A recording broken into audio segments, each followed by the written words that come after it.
My name is Victor Reynolds, and what I'm about to tell you is never meant to leave the conference room.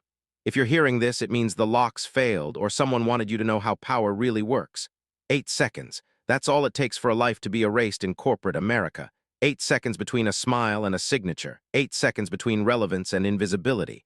And when it happens, it doesn't feel dramatic. It feels quiet, surgical, like a blade you never saw already inside you. I want you to lean in because this isn't just my story. This is a map, a warning. And for the men who understand what I'm about to say, it's a weapon. I was 52 years old when a 27-year-old boy in a Patagonia vest decided I was obsolete. Not because I failed, not because I slowed down, but because I remembered too much. Because I knew where the bodies were buried, digitally, legally, structurally. And in corporate systems, memory is more dangerous than rebellion. He fired me with words like agile vision, alignment, soft language, clean language, the kind that hides intent. That's how modern executions happen. No blood, no witnesses, just a calendar invite and an HR folder. Here's the first truth they never teach you. Corporations don't reward loyalty. They harvest it. They let men like me build the foundations, then hand the keys to boys raised on buzzwords and borrowed confidence. And when those boys inherit power through marriage, not merit, something darker takes hold. Nepotism doesn't just corrupt decisions, it creates recklessness. Because when a man has never paid for his mistakes, he assumes consequences are optional. I watched it happen from the inside. The corner offices filled with cologne and certainty. The server rooms filled with heat, noise, and men who actually kept the lights on. And somewhere along the way, the balance tipped. The people who talked became more valuable than the people who knew. This story is about revenge, but not the kind you see in movies. No shouting, no lawsuits announced on LinkedIn. This is about patience, documentation, timing, and understanding that the real leverage in any system is held by the person who knows how it breaks. As we go deeper, you're going to feel uncomfortable. That's intentional, because comfort is how they keep you compliant. Stay with me. By the end of this descent, you'll never look at your boss or your badge the same way again. Let me take you inside the moment they decide you're done, not the meeting, that's theater. I'm talking about the weeks before when your name starts disappearing from emails, when decisions get made without you, when your calendar slowly empties like a room everyone quietly left. That's how it starts, not with disrespect, with silence. In corporate life, silence is the most violent signal there is. They didn't come for me because I was weak. They came because I was inconvenient. Because every time Bryce opened his mouth in a meeting, there was history sitting across the table from him, history that contradicted his vision deck.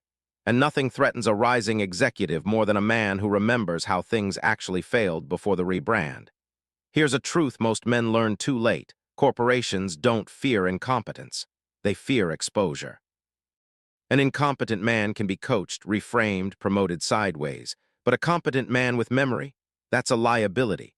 I'd spent 14 years becoming invisible by design, fixing things before they broke, catching errors no dashboard ever showed. I wasn't loud. I wasn't political. I thought that was integrity. What it really was camouflage, and camouflage only works until someone wants the land you're standing on.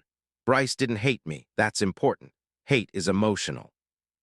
This was colder. He looked at me the way a real estate developer looks at an old building, solid, functional, but in the way of something shinier. Something that photographs better for investors. So he reframed the narrative, legacy systems, old ways, modern thinking, words that sound progressive but function like a purge. And everyone in the room understood the subtext, even if they pretended not to. Old equals expensive, experience equals resistant, memory equals threat.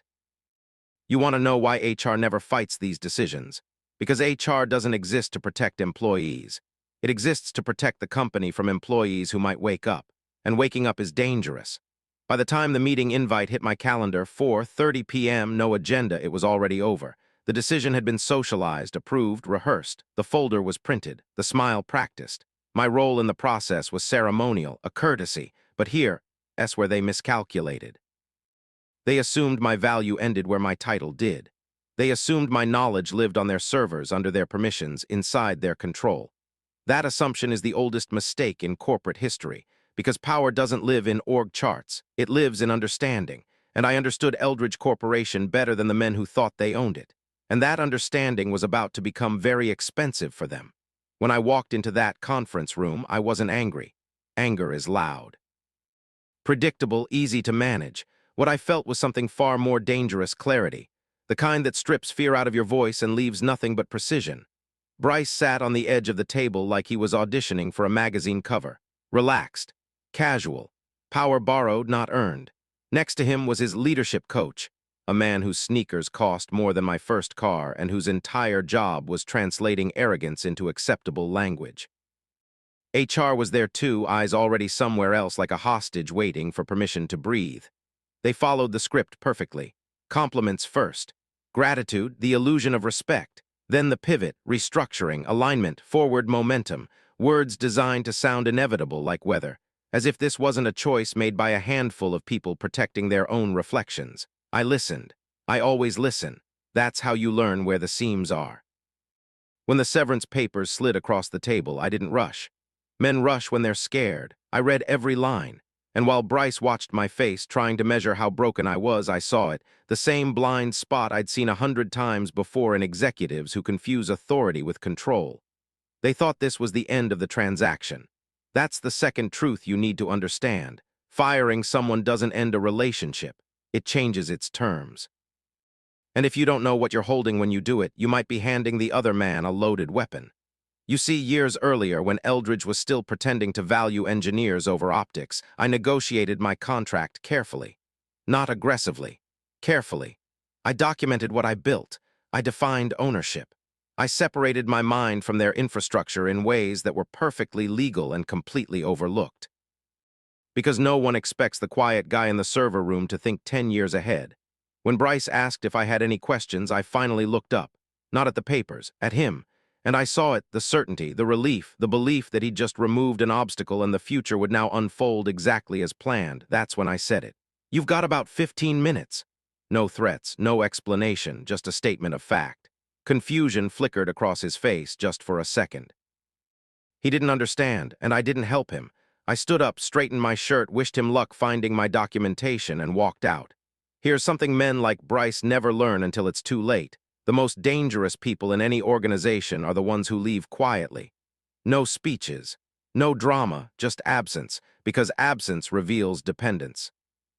And in 15 minutes, they were about to discover just how much of their autonomous infrastructure had been quietly resting on one man they decided was too old to matter. I didn't go home. That's important. Men who go home after being fired are still operating on instinct, habit, emotional gravity. I went somewhere else, somewhere I could watch the building without being in it. 2 blocks down, a bar that hadn't been renovated since the lies were simpler.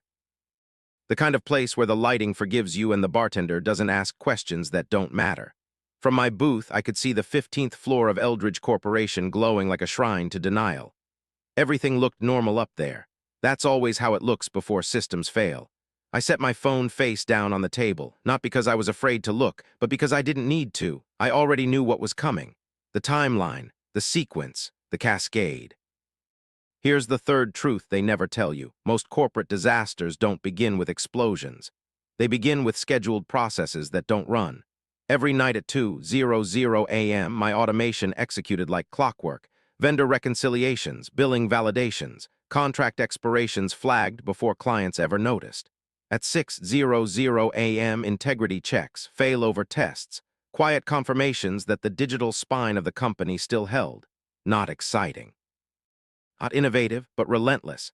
And now, for the first time in 14 years, those processes were about to encounter something they'd never seen before. Nothing. No credentials, no maintenance update, no license validation. I took a slow drink and waited. That's when the phone started buzzing, once, twice. Then continuous vibration like a trapped insect. I didn't touch it. I didn't need to. Because when power shifts, the man who waits controls the pace.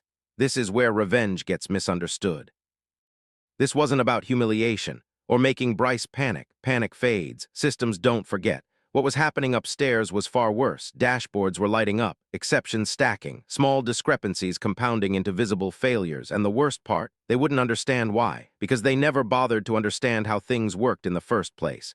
Modern executives are trained to trust abstractions, platforms, vendors, the system. They forget that every system is just someone else's understanding, frozen in code. And when the person who understands it walks away, the illusion collapses.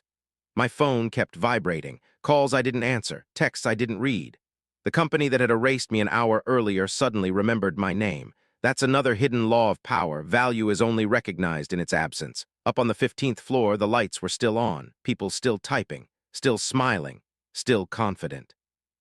They hadn't realized yet that the ground beneath them was shifting. But they were about to. And once a system starts to unravel, it doesn't ask for permission. Here, that's what most men don't understand about corporate power. It's not held by the loudest voice in the room. It's held by the man who knows where failure begins and how fast it spreads. I tried to explain that once, months earlier. I walked Bryce through the logs like a surgeon showing an X-ray. I showed him how one unhandled exception could cascade through billing, trigger compliance alerts, freeze vendor payments, and end with clients asking questions no executive ever wants to answer. He nodded for 45 seconds, then he cut me off. "Modern platforms have redundancy," he said, eyes glued to his phone. "We need to trust the systems." That sentence tells you everything you need to know about the current ruling class. They don't trust people, they trust branding. Redundancy doesn't mean invulnerability. It means you survive known failures. The unknown ones, the ones shaped by years of institutional memory, those are handled by men like me, or they're not handled at all. Back at the bar, the bartender didn't rush me. Men who have seen real stress know when to let silence work. I watched the building and thought about how many times I'd saved that company from itself. Ransomware attempts, vendor meltdowns, updates rolled out by consultants who vanished the moment things broke. Every time I fixed it, quietly, professionally. And every fix made me less visible, not more. That's the trap. Competence creates invisibility, and invisibility breeds disposability. My phone finally stopped buzzing. That wasn't a relief, that was worse. Silence meant they'd moved from confusion to escalation. Meetings, war rooms, executives asking other executives questions they couldn't answer. Somewhere in that building, someone was saying my name out loud for the first time in months. Not with respect, with urgency. This is the moment when corporations reveal their true character. Not in value statements, not in DEI slides, but in crisis, because crisis strips away language and leaves instinct. And their instinct wasn't to apologize, it was to recover control. They'd call lawyers before they called me. They'd search shared drives, old documentation. They de-assign juniors to reverse engineer systems they never knew existed. Because admitting dependence on a man they just discarded would shatter the narrative they live inside. And that narrative must survive at all costs. You see, firing me wasn't just about age or salary. It was about rewriting history, about pretending the past was inefficient so the present could feel heroic. But history has a way of asserting itself, usually at the worst possible moment. I finished my drink, paid in cash. Still didn't check my phone, because the next phase wasn't about waiting anymore. It was about leverage. And leverage only works when the other side is desperate enough to pretend they still have power. They were almost there. By the time I stepped outside, the night air felt different, sharper, like the world had adjusted its posture. Somewhere behind those glass windows, men in tailored jackets were learning a lesson no MBA course teaches. Systems don't respect titles. This is where most revenge stories lie to you. They show shouting matches, legal threats, public humiliation. That's amateur hour. Real revenge is quiet, procedural, executed through mechanisms the other side doesn't even know exist. I checked my phone for the first time, 23 missed calls, emails stacked like panic reports, messages that started formal and ended fractured. "Victor, we're seeing some irregularities." "Then please call me." Then finally, honesty stripped bare by pressure. "We need your help, now." Need is a dangerous word in corporate America. It means the power dynamic has already shifted. But I didn't respond, not yet. Because here's another truth they don't tell you. The moment you rush to fix a problem, you surrender the leverage that problem created. You don't teach a system its mistake by correcting it immediately. You let it feel the consequences just long enough to change behavior. I walked. Slowly. Past offices. Past restaurants filled with men who thought stability was permanent. I thought about my daughter, her tuition, her medication, the pension I was 3 years away from securing. They'd calculated all of that when they cut me loose. They assumed urgency would break me. They were wrong. Inside Eldridge, alarms were tripping, vendor payments freezing, compliance thresholds breached. Nothing catastrophic yet, but enough to make auditors nervous, enough to make the CEO's phone vibrate during dinner. And that's where this story takes a darker turn, because Bryce wasn't the real power. He was a proxy, a symbol. The true authority sat above him, untouchable, unseen, protected by decades of influence. His father-in-law. The man whose name opened doors, silenced boards, and bent regulators. The kind of man who never expects consequences to reach him.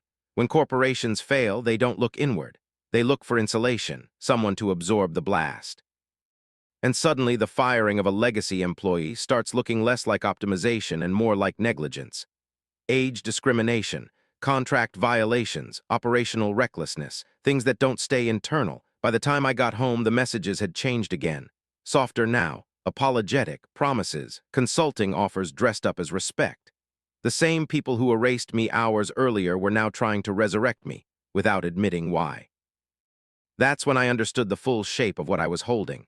This wasn't about getting my job back, or money, or pride. This was about testimony.